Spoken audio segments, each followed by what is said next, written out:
The skies over Ukraine were lit up by a terrifying new Russian weapon. Putin has just issued a direct threat to Kyiv's leaders, declaring that the capital could be struck at any moment with the new Oreshnik ballistic missile, allegedly impossible to intercept. The question remains, are we on the brink of an unprecedented escalation in this conflict? Hit the like button and comment your thoughts on this new escalation. Will the West's response be enough? Subscribe so you don't miss our analysis. In the past hours, Russia launched a coordinated attack on Ukraine's energy infrastructure using drones, missiles, and for the first time, the experimental Oreshnik missile. This missile, described by Putin as impossible to intercept, sends a clear message to the West. Moscow's patience has run out. In total, 90 missiles and 100 drones swept across Ukraine, leaving over 1 million people without power, as sub-zero temperatures threaten the population's survival. This action shows that Moscow is not merely reacting but also strategically trying to strangle Ukraine before the harsh winter sets in. The timing is clear. Russia seeks to destabilize Kyiv and pressure Western leaders to reconsider their military support to Ukraine. This escalation follows Ukraine's use of US-supplied ATACMS missiles to strike strategic bases inside Russian territory. While limited in scope, this retaliation has enraged the Kremlin and put Western support policies under scrutiny. The timing is critical. With US elections approaching and a potential government change, Putin seems to be playing the clock. His strategy may be to weaken Ukraine before the West shifts its stance, particularly if Trump, who promises to end the conflict in hours, assumes power.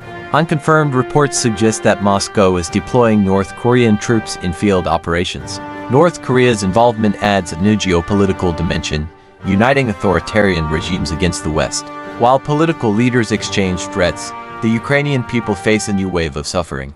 Reports indicate that the most affected regions, such as Lviv and Kherson, could be without electricity for days. Temperatures are already dropping, and this winter is expected to be even harsher than previous years.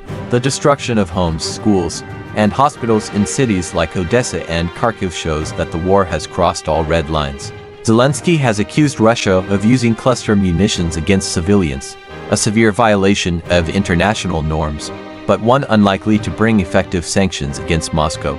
Putin also made it clear that any attempt to arm Ukraine with nuclear weapons would be met with all available means of destruction.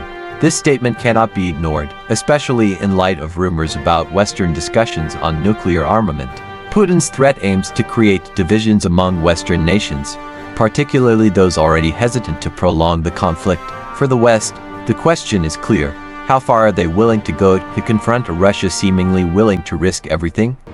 On the other hand, Ukraine, abandoned by past security guarantees like the Budapest Memorandum, continues to insist that only full support from its allies can ensure its survival.